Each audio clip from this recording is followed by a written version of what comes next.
Hello and welcome to the Al-Attiyah Foundation podcast. My name is Stephen Cole, and I am delighted today to be joined by Dr. Ahmed Badr. Dr. Badr is the Director, Project Facilitation and Support at the International Renewable Energy Agency, Irena, IRENA.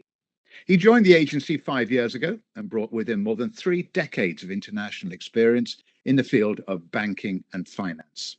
He's tasked with building strong lines of cooperation with development banks and international financial institutions. He also spearheads the agency's implementation of the Climate Investment Platform, a multi-stakeholder platform established in partnership with Sustainable Energy for All, an international organization working in partnership with the UN. Before joining Irena, Dr. Badr held several senior operational positions in climate change, renewable energy, energy efficiency, water and infrastructure projects in a number of multinational financial institutions, including the World Bank, European Bank for Reconstruction and Development, the European Commission, EuropeAid, and Japan Bank for International Cooperation. And so it is with great pleasure, Ahmed Badr, that I will give you and send you a warm welcome to this podcast. Thank you very much, Stephen, for the nice welcome and for the introduction. I'm very much looking forward to our discussion, and I'm very much thanking to Al-Attiyah Foundation to give us this opportunity to share what is Irena is doing in the global space of energy transition, helping on the Paris Agreement to be achieved before 2030. Over to you. Thank you very much, Stephen. You're most welcome. Let's start with, are most UN member countries members of Irena? They are 171, considering European Commission is one of the member states, meaning in terms of independent states is 170 plus European Commission. So how is the work of Irena funded then? The work of Irena funded through 2 main streams. Number 1 is the core funding that, like all UN agencies, each country will pay as per GDP the contribution to what we call it core post staff, like my case, plus also the other stream or the other window that we receive what we call it voluntary contribution, most of which we receive grant aid support from the countries that are from developed world, starting with USA, UK, France, Germany, Denmark, all these countries providing annually voluntary contribution for additional and extra activities that countries wanted to see from developed world to help countries in the developing world. So it's obviously very well supported. I'd like to touch on Irena's role in the development of renewable energy projects. Does Irena finance projects on its own, or is it a facilitator between developers and financial institutions? I like very much your question, Stephen, and let me tell you that Irena is not a bank. Irena used to, in the first decade, when established back in 2009 until 2019, to work only as knowledge-based agency, to provide a lot of knowledge-based and to work on increasing the attention and the awareness of the countries. But as of the coming of the current Director General, Francesco La Camera, he wanted to add a new block by creating what we call it Project Facilitation and Support Division. And I have the honor to be the founding director for this division. And this division is built based on 2 important elements. Number 1, collaboration and partnership. So I created 2 platforms, the first one that you referred to, which is Climate Investment Platform. And you nicely said it was in partnership with SE for All, or Sustainable for All initiative, as part of the UN arm for mobilizing or basically calling for increasing awareness of energy transition, as well as the UNDP and in close collaboration with Green Climate Fund. But the other important platform that we mobilized funds based on soft pledge, it's called ITAF, that mobilizing about $4.15 billion of soft pledge among 15 banks. These banks, including World Bank Group, represented by FSC and MEGA, as well as OPIC Fund, Masdar of UAE, Abu Dhabi Fund for Development, as founding partner with us for this initiative.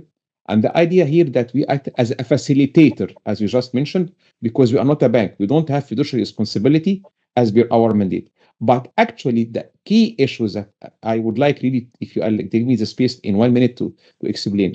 The problem, Stevie, globally faced by all developing countries is about how to find a bankable projects. It's not about access to finance.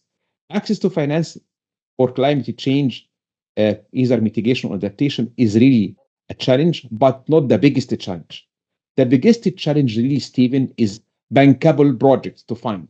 Hardly for each 15 project application we receive, we hardly get one that's bankable in order for 15 partners who put soft pledge under our basically leadership as Irena to find for them in order for them to fund these projects. That's exactly the challenge, bankability. So our role in project facilitation is to work on bankability assessment, bringing projects into bankable, attractive phase in front of funding partners to finance these projects. That's exactly what project facilitation means for us. What do you put that down to then, Sada? This lack of climate change related projects? Well, I have to say that energy transition is not an easy banking sector because it works along what we call it systematic change or systemic change. All power system globally has to be changed. This is very hard sector for developed countries. If I start with the eldest systems that's really working very well, either in Europe, in our beloved continent, Europe, if you go for UK or France, the main system based on nuclear power and coal, even if it's clean coal, like what UK is doing. And this is because UK, so you have very hard systems. But to work on changing the system for power transmission and basically deploying renewable energy, it needs a lot of investment. We're talking about billions of sterling, pounds, or euros or dollars. So imagine this is for developed countries. So what is it about for developing countries? So developing countries, they only look for putting some kind of projects, which costs them more hard finance and more heavy burden of finance. To do this, so they have to make a lot of systemic change. And this is basically that not paid a lot of attention by the developing countries. So in order for a bank to come to finance a project, they have to see that the system that deliver energy and they will get their money back with a lot of interest in a very smooth and easy way, or what we call it de-risked projects. So de-risking is very key here. So the platform that we do is working on de-risking and financing projects that are bankable. Is it only banks, or what sort of financial institutions finance climate change? Only banks, but also not only banks, actually some large corporates like Mazda. Okay. And what are their priorities for these financial institutions? Their priority is actually about supporting energy transition for the countries to meet Paris Agreement, but along specific technologies. Not all technologies they prefer. For example, Mazda, they are basically open for all type of technologies, but if you look at their actual project, they only focus on solar PV, not all type of technology on solar, plus wind, specifically onshore wind, little bit on offshore wind. But actually, for example, in UK, in developed countries, Mazda is also supporting a lot of projects as offshore wind because UK, for example, enjoying sea wind. Yeah, that makes sense. Do the requirements of the various financial supporting agencies differ very much? That's really very thick question and a very smart question of you. I thank you for this question. Absolutely, yes, they vary, but not that much vary. Most of which is about two things in the 10 years period, as well as the interest of the cost of capital specifically.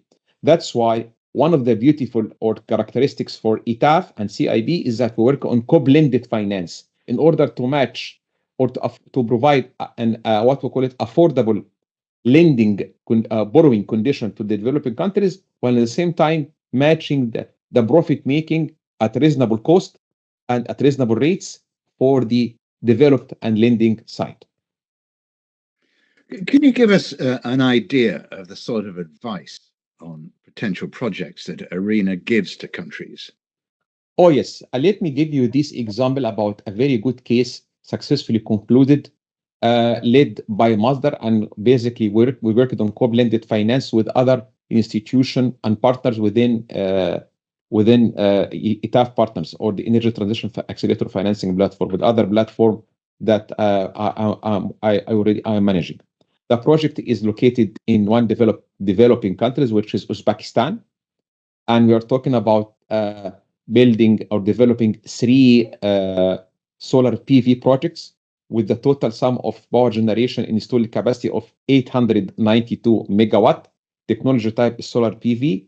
And here, basically, the lead institution who basically worked on this project is Masdar, as one of the ITAF founding partners and also funding partners.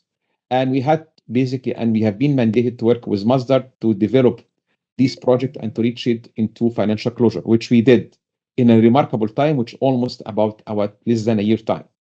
And the co-blended financing partners from ITAF was EBRD, Asian Infrastructure Investment Bank, and basically there was other non-ITAF funding partner, but still funding institution, which is FMO as mobilizing partner, as well as EIB.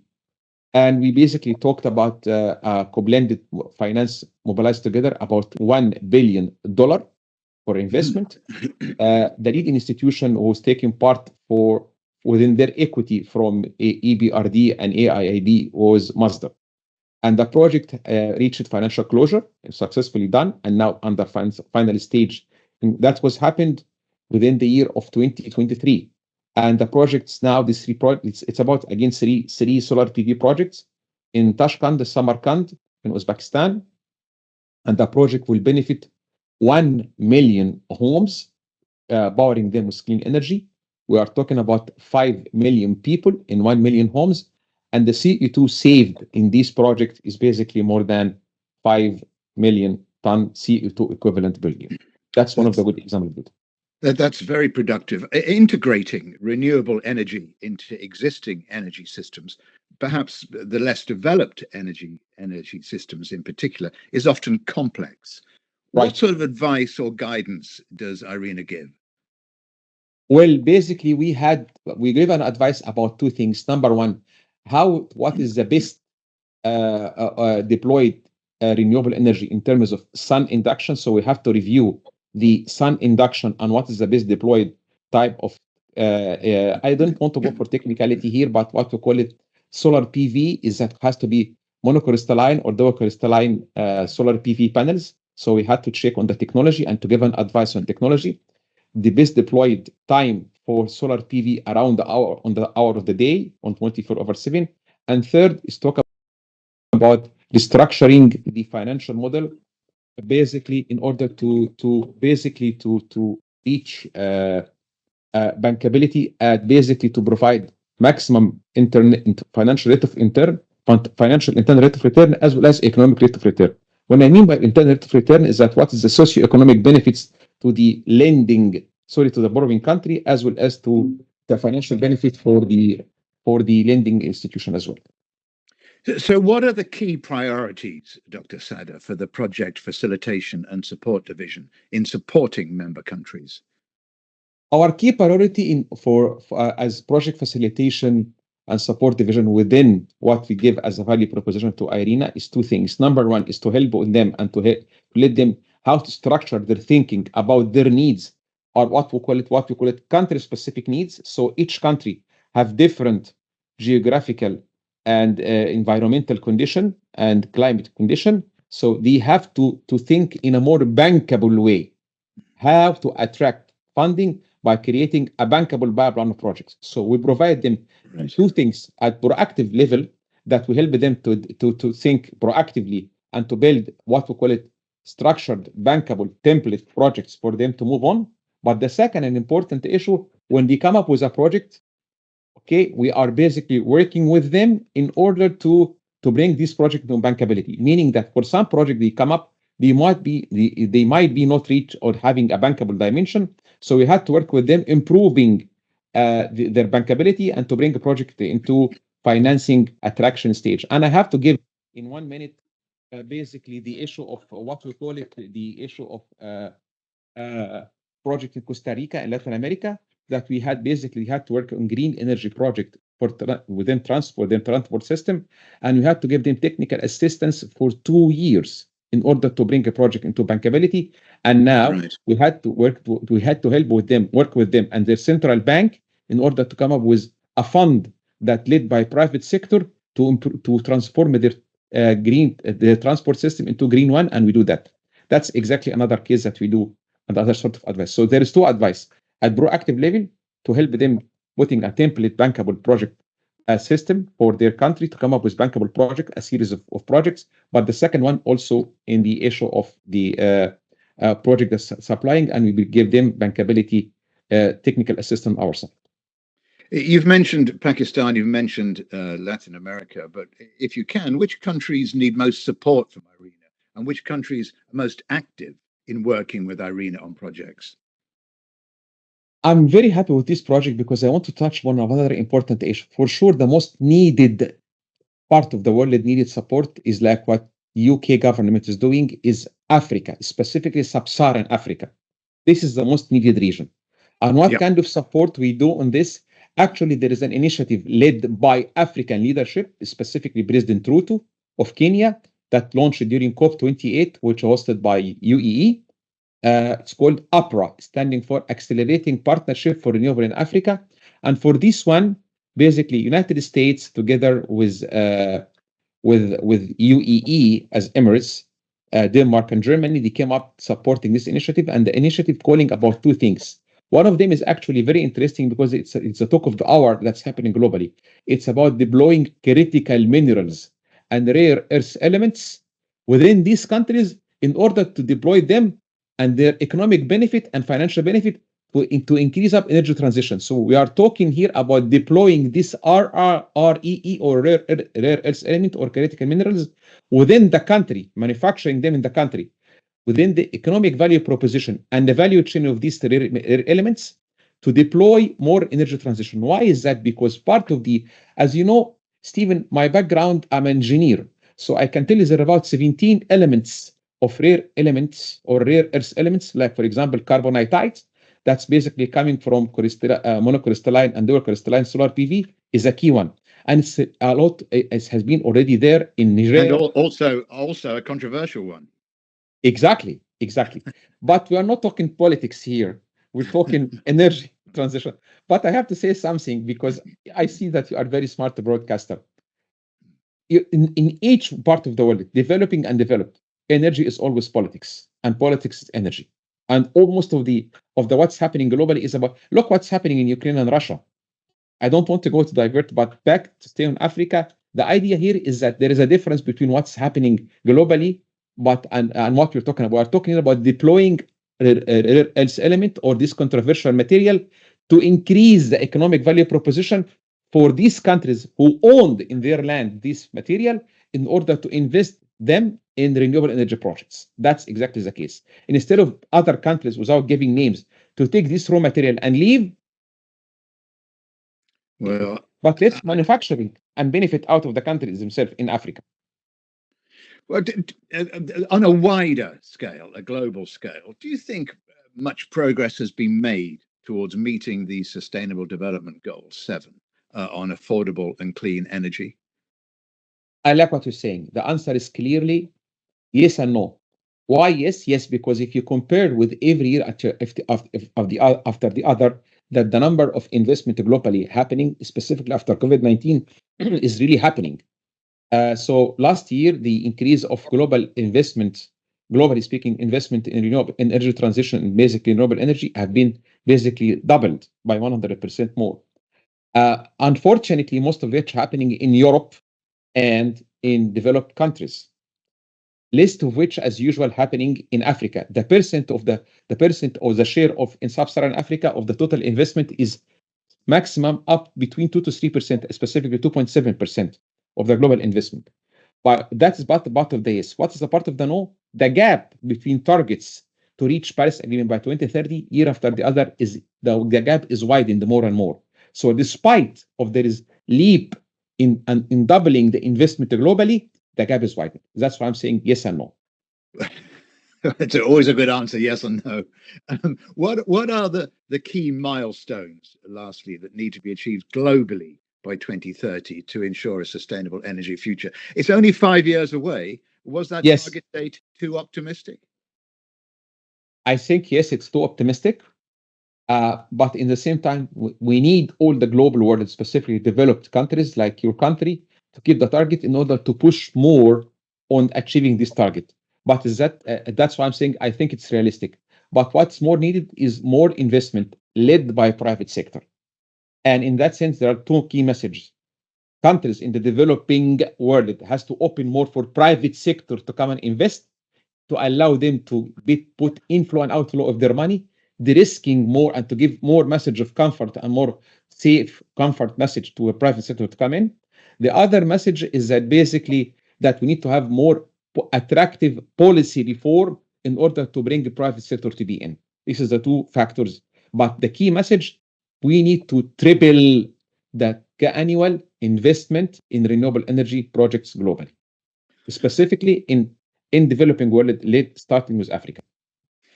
Dr. Ahmed Badr, that superb answer concludes our interview. On behalf of the Al-Attiyah Foundation, I'd like to thank you very much for joining us today and providing our listeners with your valuable insights on the project work of Irena. Thank you very much, Stephen, to you and to Al-Attiyah Foundation to give me this opportunity. I really like the discussion. I like your smart question, and I like very much your discussion, how you moderate it. Thank you very much, and to Al-Attiyah Foundation. You are very kind. And thank you all for listening. A new Al-Attiyah Foundation podcast will be released in the coming weeks, so be sure to check our website and social media pages to listen in. But for now, from me, Stephen Cole, and Dr. Sadr, it's goodbye.